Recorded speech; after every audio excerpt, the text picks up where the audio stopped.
기도하겠습니다. 거룩하신 하나님 아버지, 오늘도 주님 은혜 가운데 하루를 시작합니다.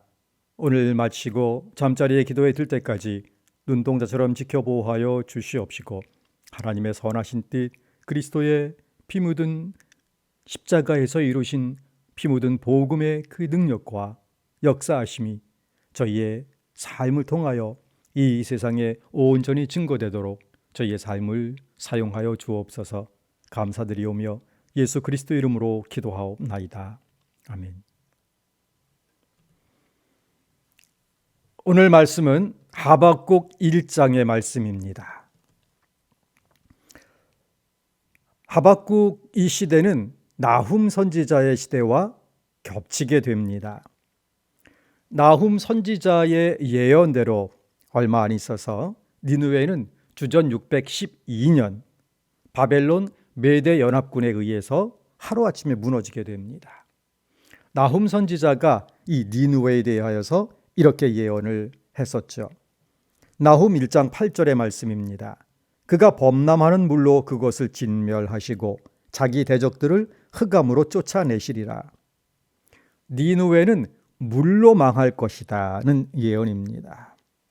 고고학자들이 니느웨 성으로 추정되는 거대한 발굴을 오랜 기간 동안 했습니다.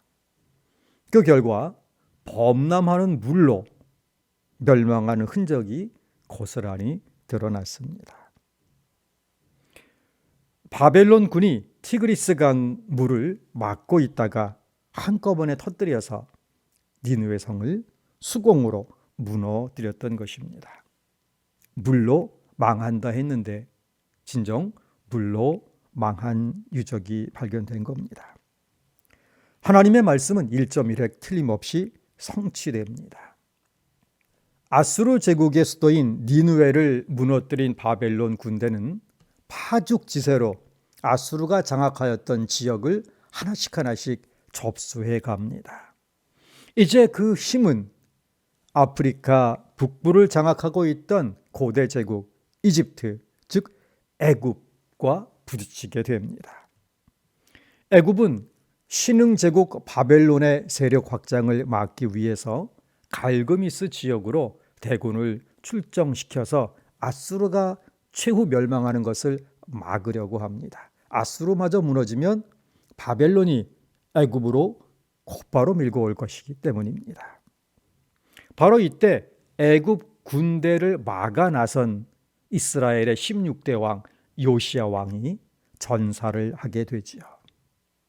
요시야 왕 얼마나 훌륭한 왕이었습니까? 종교개혁의 불꽃이 타오르던 요시야 왕의 시대, 그러나 요시야가 전사하자 유다 왕국은 급전직하, 이전보다 훨씬 더 부패하고 타락을 향해 치닫게 되는 겁니다. 애굽, 아수르, 신흥 바벨론, 그 강대국 틈바구니에서 유다는 정치적인 혼란, 영적인 혼돈에 빠져듭니다. 세력들 지배권을, 통치권을 유지하기 위해서 백성들을 착취해서 조공으로 바치게 되고, 왕과 집권 세력을 비판하면 선지자까지 잡아 죽이는 만행이 벌어지게 됩니다. 바로 이 시기에 하박국에게 하나님의 영이 임하여서 선지 활동을 하게 되는 겁니다. 바벨론이 니느웨를 무너뜨린 주전 612년부터 바벨론이 예루살렘을 침공해서 1차 포로로 잡아가던 주전 605년 사이에 바로 이 시기에 하박국이 예언을 합니다. 이 나라의 풍전등화의 위기 속에서 하박국이 하나님께 항의하듯이 질문을 합니다. 하박국은 껴안는 자, 매달리는 자라는 뜻입니다. 현실의 불의와 위기 속에서 하나님께 매어 달리는 겁니다.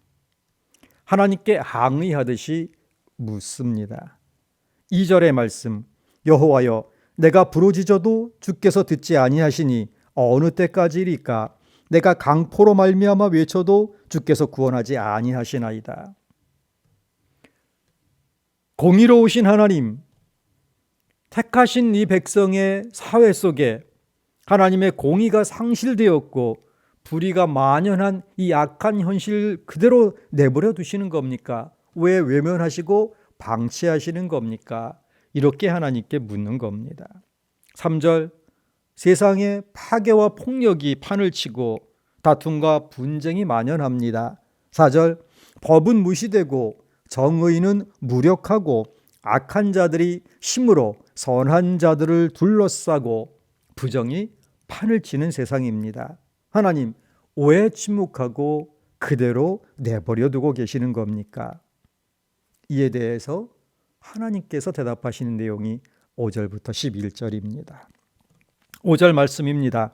여호와께서 이르시되 너희는 여러 나라를 보고 또 보고 놀라고 또 놀랄지어다. 너희의 상전에 내가 한 가지 일을 행할 것이라. 누가 너희에게 말할지라도 너희가 믿지 아니하리라. 한 가지 일을 행할 것인데 놀랍고 도대체 믿기 어려운 일이 일어날 것이다. 그것이 무엇인가? 바로 니느웨를 무너뜨린 바벨론 군대를 통해서 하나님께서 심판하실 것이라는 겁니다. 6절의 갈대아 사람은 바벨론 제국을 말합니다. 자, 그들이 어떻게 하는가? 그 중에 한 예가 9절입니다. 그들은 다 강포를 행하러 오는데 앞을 향하여 나아가며 사람을 사로잡아 모으기를 모래같이 많이 할 것이요. 모래같이 많은 사람들을 사로잡아서 포로로 끌어갈 것이다 하는 말씀입니다. 바벨론 군대가 예루살렘 성을 점령하고 사람들을 포로로 잡아갈 것이다. 니느웨 성이 물로 멸망할 것이다. 이 예언이 그대로 이루어졌던 것처럼 난공불락의 성 예루살렘 성도 3차례나 침범을 당하였다가 결국은 무너지고 왕도 포로로 끌려가고 나라는 문을 닫게 됩니다. 하박국 1장 11절의 말씀입니다. 그들은 자기들의 힘을 자기들의 신으로 삼는 자들이라. 이에 바람같이 급히 몰아 지나치게 행하여 범죄하리라. 여기에서 그들은 바벨론 제국을 말합니다. 자기들의 힘을 자기들의 신으로 삼는다. 즉 자신들의 힘을 과시하며 자신들의 무력만을 믿고 까부는 자들이다 하는 것이죠. 이제 하박국이 하나님께 다시 묻습니다. 두 번째 질문입니다. 그게 12절부터 17절까지 내용입니다. 그 내용을 요약하면 이렇습니다. 하나님, 지금 남유다가 하나님께 악한 것은 분명히 맞습니다. 그런데 어찌 더 악한 바벨론 제국, 그것도 이방인을 들어서 선민을 심판하시는데 사용하시는 겁니까? 그들이 행할 일들이 어떤 건지 보이지 않으십니까? 14절입니다. 주께서 어찌하여 사람을 바다의 고기 같게 하시며 다스리는 자 없는 벌레 같게 하시나이까? 왜 선민을 이렇게 만드시려는 겁니까? 하나님께 따지듯이 그렇게 여쭙는 겁니다. 물고기처럼 마치 굴비처럼 엮여서 포로로 잡혀가는 신세, 사람 목숨이 마치 벌레 같은 파리 목숨같이 되어버리는 그러한 신세를 만들어버리는 겁니까? 이 질문에 대해서 하나님께서 2장에서 대답을 해 주십니다. 믿음으로 이 세상을 살아가는데 사람의 이성으로는 이해되지 않는 일이 사실 현실 세계에서 늘 일어나고 있습니다. 이러한 부조리한 현실에서 하나님의 뜻이 무엇인지 찾는 것은 어려운 일입니다. 때로는 고통스럽습니다. 악이 횡행하고 공의로우신 하나님께서 통치하는 세상인데 공의는 보이지 않고 불법만이 횡행하는 세상인 겁니다. 하나님께서는 왜 이런 불합리하고 부조리한 현실을 그대로 놓아두시는 것일까? 하나님께서는 왜 침묵하고 방관하시는 것일까? 묻는 것이 또 오랜 역사 속에서 하나님을 믿는 사람들의 고민이기도 했습니다. 그러나 하나님은 결코 방관하는 것이 아니고 섭리 가운데 역사하고 계시는 중인 것입니다. 우리가 미약하여서 깨닫지 못할 뿐인 것입니다. 사랑의 하나님, 공의의 하나님, 거룩하신 하나님께서 왜 세상의 불합리와 불의와 불공정 이런 것에 눈 감고 얼굴을 돌리고 계시냐고 항의하고 싶을 때도 있을 겁니다. 이럴 때 하박국 선지자의 자세가 우리에게 귀한 본이 됩니다. 혼자 고민하지 말고 하나님의 선하신 뜻이 있음을 믿으면서 하나님께 아뢰는 것입니다. 빌립보서 4장 6절의 말씀입니다. 아무것도 염려하지 말고 다만 모든 일에 기도와 간구로 너희 구할 것을 감사함으로 하나님께 아뢰라. 고통스러운 현실 속에서도 구원받은 우리가, 십자가 대속의 은혜로 구원받은 우리가 하나님께 나아가는 자세는 먼저 감사, 만사의 감사, 범사의 감사인 것입니다. 감사함으로 하나님께 아뢰며 나아가는 것입니다. 기도는 하나님과의 깊고 세밀한 대화입니다. 하나님께서 대답하십니다. 때로는 성경을 읽는 중에, 때로는 설교 말씀 중에, 때로는 신앙 선배의 입을 통해서, 때로는 내면 세계의 울림을 통해서, 때로는 그 주변의 크고 작은 일상의 혹은 역사적인 사건들을 통해서, 때로는 손주처럼 가마득히 젊은 사람들의 입을 통해서도, 이제 처음 신앙의 길을 들어선 아주 초신자 같은 사람들의 엉터리 같은 질문을 통해서도 하나님께서 우리에게 대답을 주실 때가 있다는 것입니다. 그러므로 기도한 후에는 하나님께서 주시는 대답을 경청하는 것이 중요합니다. 기억해야 할 것이 있습니다. 하나님께서 때로는 침묵으로 응답하시기도 합니다. 침묵으로 응답하시는 대답이 때로는 가장 정확한 대답일 때 있음을 잊지 말아야 합니다. 그러므로 악한 현실에서 하나님의 침묵에 항의할 것이 아니고 하나님의 섭리가 작동하고 있음을 신뢰하며 더욱 하나님의 은혜를 사모하며 감사하며 찬양하며 사는 것이 하나님 앞에 살아가는 신실한 성도의 영성인 것입니다. 잠언 23장 17절 18절이 우리에게 귀한 가르침을 주고 있습니다. 내 마음으로 죄인의 형통을 부러워하지 말고 항상 여호와를 경외하라. 정령이 내 장래가 있겠고 내 소망이 끊어지지 아니하리라.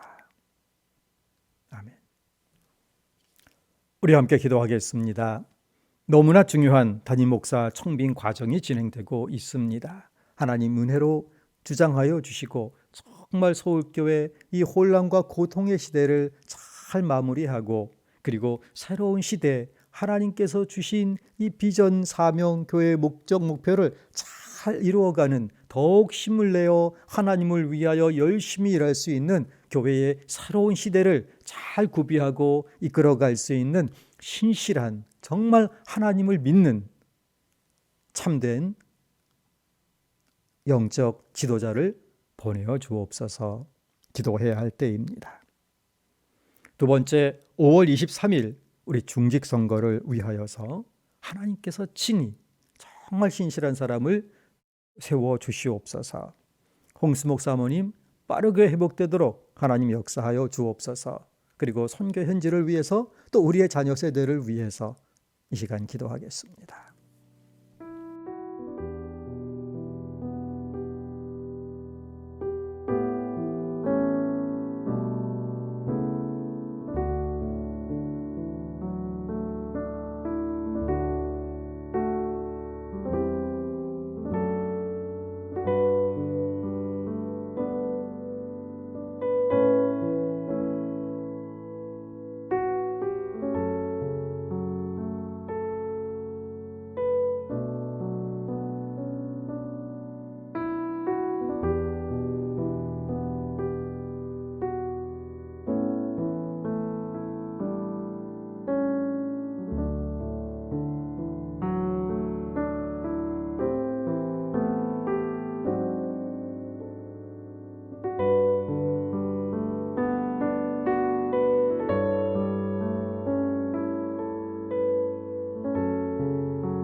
거룩하신 하나님 아버지, 참으로 감사합니다.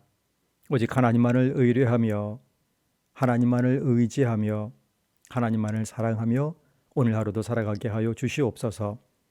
서울교회 담임 목사 청빙 과정 아름답고 은혜 가운데 이루어져서 이제 서울교회가 그 고통의 시대를 잘 마무리하고 새로운 시대로 들어섰음을 저희도 확인하고 또 한국교회도 확인하고 새 시대를 열어가는 아버지, 이 하나님의 역사에 저희가 기쁨으로 참여할 수 있도록 하나님, 교회를 다시 세우시는 역사 가운데 담임 목사 세워지는 것이 너무나 중요하기에 저희가 눈물로 기도하고 있사오니 신실한 담임 목사가 속히 세워지도록 하나님께서 역사하여 주시옵소서.